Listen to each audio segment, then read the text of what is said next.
All right, y'all ready? Yep. Awesome weekend. I think Louisville has a good club. We played really well.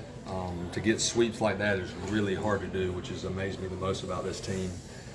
We're not done yet, so obviously we want to keep playing well. I thought Aiden was sharp. We had the 6-run inning, which was no fun, but I thought he had great stuff. I thought he was the sharpest of our starters, and that was probably because he pitched against Campbell. And then Ben Peterson. I mean, Lord have mercy, he looked like a second rounder today. And I told the team, there's a reason. The kid's in the rotation, keeps his nose down, keeps working, doesn't come up and knock on my door. Hey, how can I pitch more? What am I doing wrong? He just keeps working because he's older. He believes in the team. He believes in what we're doing.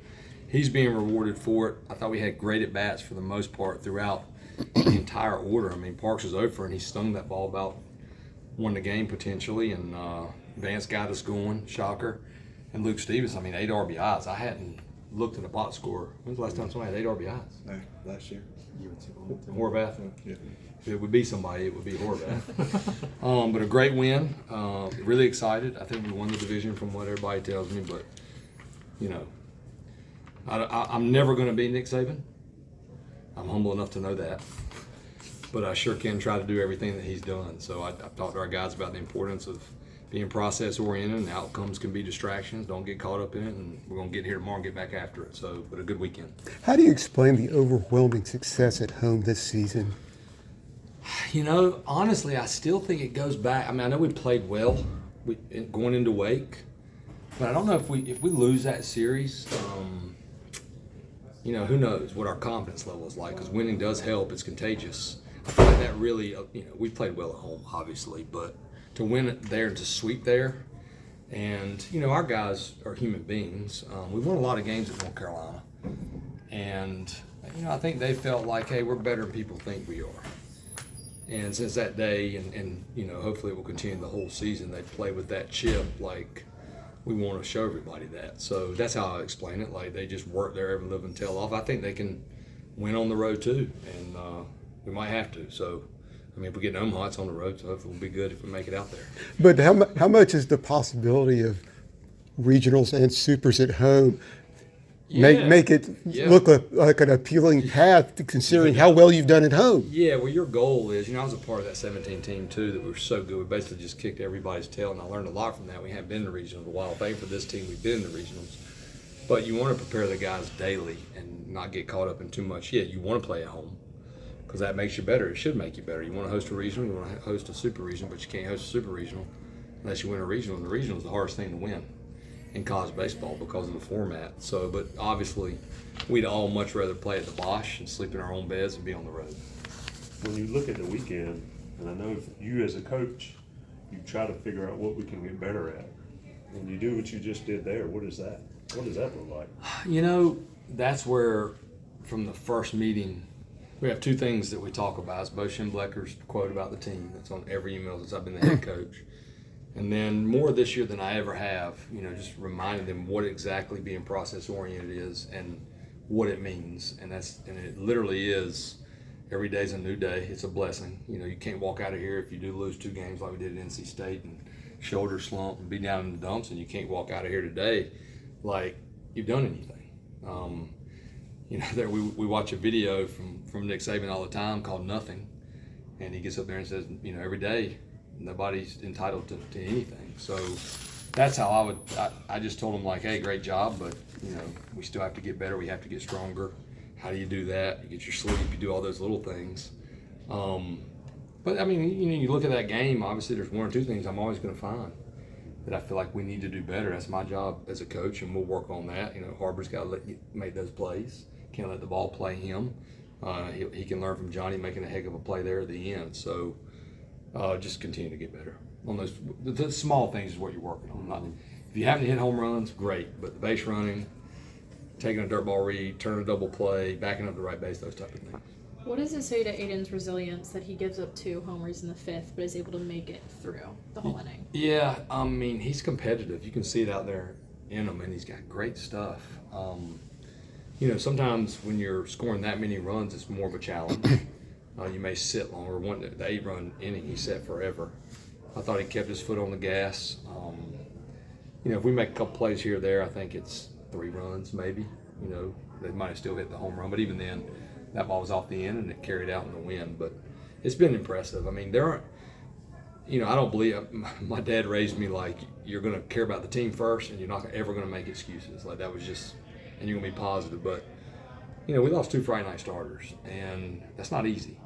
But our team has really stepped up, and a guy like Aiden Hout being able to move into the rotation, and then other guys being better and better out of the bullpen, like a Ben Peterson. Even Connor didn't have his success today, but he's gotten some big outs for us, as well as Kyle Percival. So that's been the backbone of our our program this year. Is like, okay, these guys are out. We just got to all step up and do better. How has Ben really stepping up, especially today after losing Knapp and Folger, just helped that much more? Well, I mean, he starts against William and Mary, and I'm like, man, now you don't get that success and throw the ball like that. And that's a credit to Coach Allen and Coach Gaines, because they've worked really hard. If you looked at his delivery earlier, it was a slower lift, using his weapons different, switching his grip on his fastball, trying to get ahead in the count, using the curveball more. He's throwing a lot of curveballs. I mean, even threw some splits today, but you know, I think that showed like, okay, now he really feels like he knows where the ball's going and he's pitching more. And then that carried over into the bullpen. But the stuff just doesn't lie. I mean, that is wipeout stuff, strikeout stuff, closer stuff, weekend starter stuff. So that gives us another weapon to go to, which is going to be huge for us, because you got to have those horses on the mound. That sort of process-oriented approach you've talked about, I mean, that's probably been the biggest refrain about this team all season long. I mean, like, how quickly did that really start to come across to you when, coming off a kind of crazy off season, putting that team together? You know what? I've preached it since I got the job. Obviously, the first year, you know, we're 1 game above 500, so you lay in the bed like, okay. But that's just been the way it has been since I've been here. We've had guys that have been here, and the other guys have been here 3 years. But then you have to like really talk about it, and then you have to live it as a head coach. So like, if I'm preaching this and we get walked off by Butterworth at NC State, and then I'm Debbie Downer and I'm negative, well, those words are going to be gone, just like anybody. So it's sticking to it as a staff, controlling our emotions in the dugout during those times, because at the end of the day, you find out the most about yourself when the crap hits the fan in some way, situation, whether or not it's in life or in the dugout. So it starts with me, number one, so hopefully I've gotten better at that. But then the team understanding, if you're at North Carolina, if this is the place you choose to be at, you've got to keep the team first. That's part of that process, being oriented. And if it's all about, for instance, if it's just about playing and you getting drafted, this ain't going to be the place for you, because when the game starts, our goal is going to be to put those guys on the field that are going to help us win the game. Seniors, 5th years, freshmen, whatever. That's one. With Luke, I mean, he has to coach the game, he has to manage the game there, and he gets up at the plate. And I believe he leads the team in walks, and then he's hitting the way he does. And he's in the 8-hole. Good night. Reminds me of Grandal was in the 8-hole in 2008 at Miami, so that's good company. I mean, we knew it. The coaches saw Luke before I did, and they said we have to have this kid in recruiting, and then we had to figure out a way to get him here. Because he was talking, you know, to a lot of teams, and he could be a high draft pick. He went out to the combine, and Matt Horvath, tell you the type of kid he is, went out of his way to talk to him and tell him like the importance of why you should go to school. But we saw that part of it. He works his tail off. You know, I'm still working on him hard on his base running, which we're getting better at, right, Luke? But yeah, I mean, and that's the thing too about. I mean, that's another thing about Ben. Like, here's a kid that could have signed. You know, he got offered more than $50,000. Like, he had a chance to sign professionally. And when you come back for the right reasons, you know, if you come back for the wrong reasons and it's all about you, you don't have the success that they'd have. But Luke Stevenson, he's a leader. He works every single day. He's trying to get better. And, you know, I mean, be a freshman in this league and to do what he's done has been extremely impressive. And he's got a really good guy beside him that's kind of mentored him in Haskin. You know, Haskin's phenomenal. He started at Elon. He made the decision to come here. He knew that Luke was here, but he's a big reason too, probably more than I am, that Luke is where he is, honestly. Thank y'all. Thank y'all. Thank y'all. Good to see you. Good to see you too. Good job, boys. Thank you, Coach.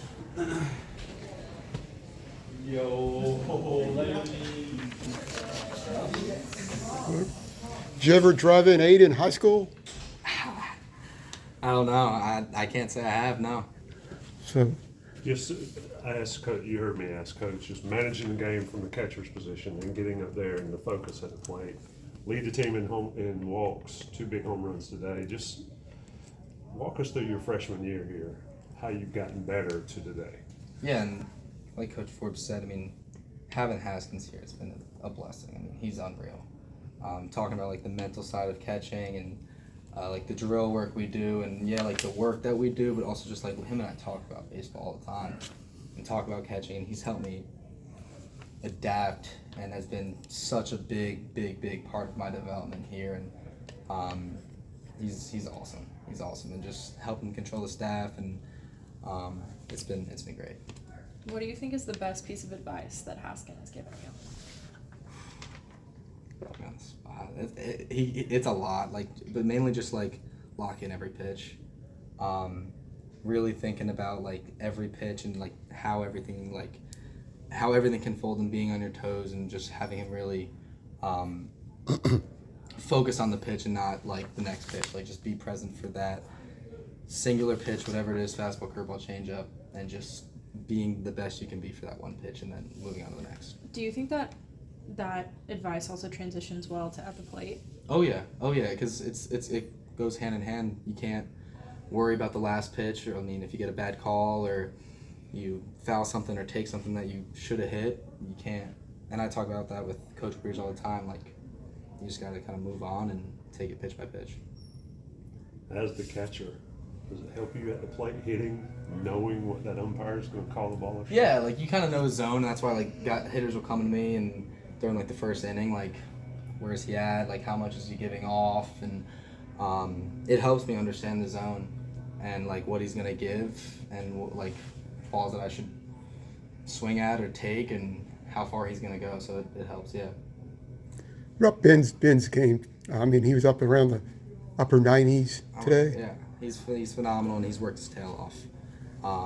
You know, he's the last couple outings he's had, he's deserved it. You know, he's worked really hard. He's just stayed with the team, stayed with the process, and I mean, I'm really proud of the kid. And we're gonna use him a lot, and he's gonna be big for us, real big for us.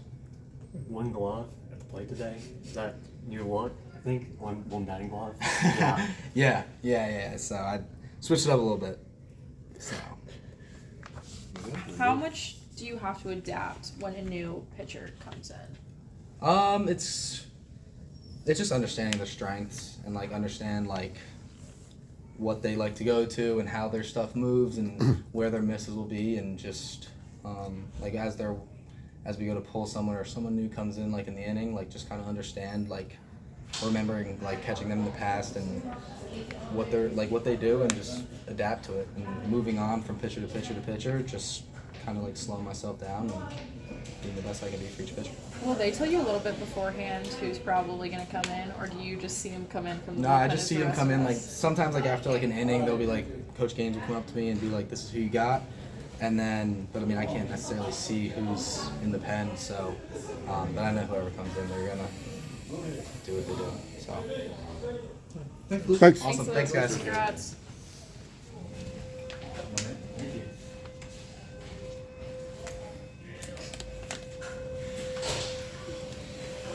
Coach Forbes said you had pretty good offers to sign. Why did you come back?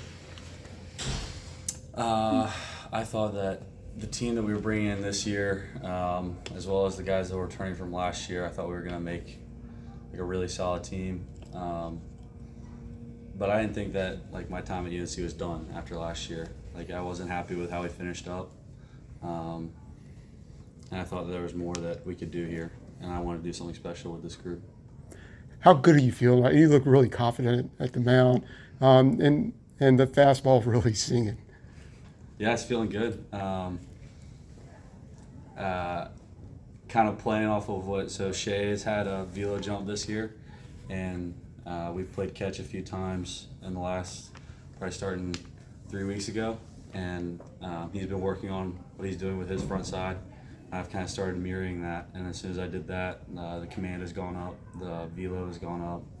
How much has your velocity gone up from last season to this season? I think last year I topped out at 97, but for the most part I sat 93, 94. So not too drastic, just 1 or 2 miles an hour. It's easy for everybody to say process, but you started out the year and then you sat for a good while. Just the mental approach for you in that rough stretch, and you're a vet, and you're not playing, and now you're performing. Just sort of walk us through that process, man. Yeah, I did the same thing last year.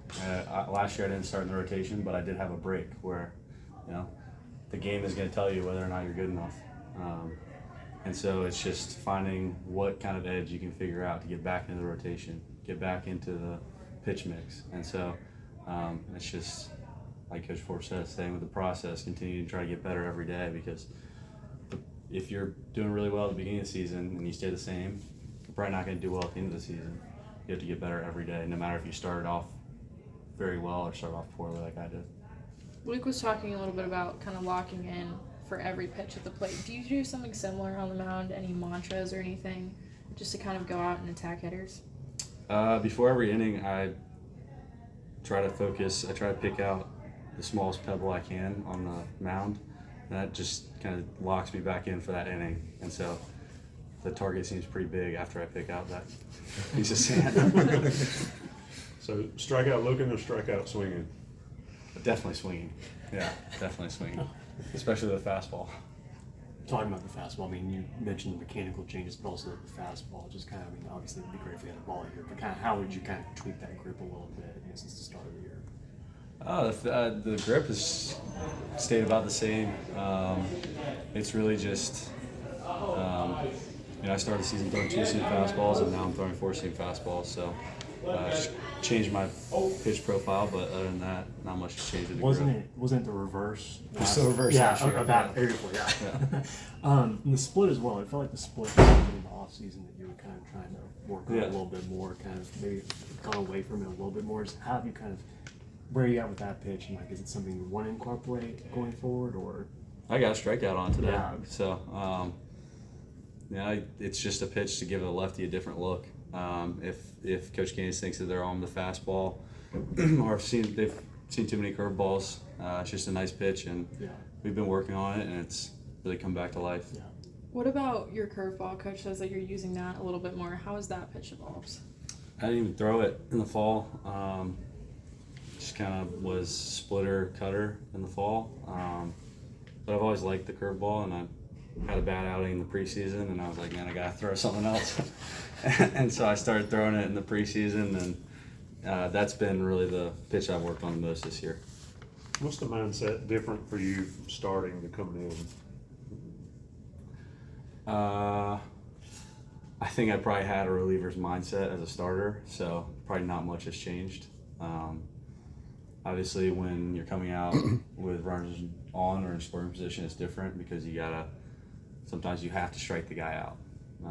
So that's really the only difference. But when I'm going out there to start a new inning, it's the same mentality. Great. Thank you. Thanks.